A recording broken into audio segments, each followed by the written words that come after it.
Per què no sóc mai suficient? Per què sempre sóc lletja, grossa, ximple?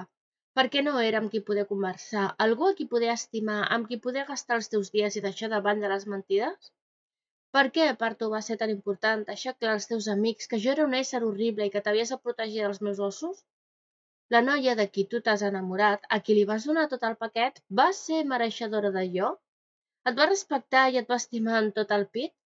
Sí, ja sé que sempre em repeteixo, però és que això és un suplici, mai sóc prou perquè algú m'atresori, i en realitat jo només sóc un cor que està buscant ser estimat sense traïció.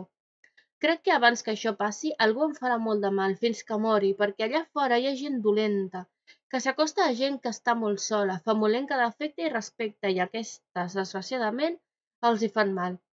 Per què no te'n vas adonar que jo et necessitava? Tant et passaven els meus sentiments que vas haver de triar tot allò?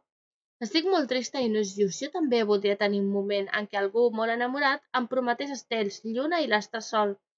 Per què vas ser capaç de donar-li tot a ella i del meu amor de fugies? Mai no sóc suficient. Mai ho vaig ser, a la teva ment.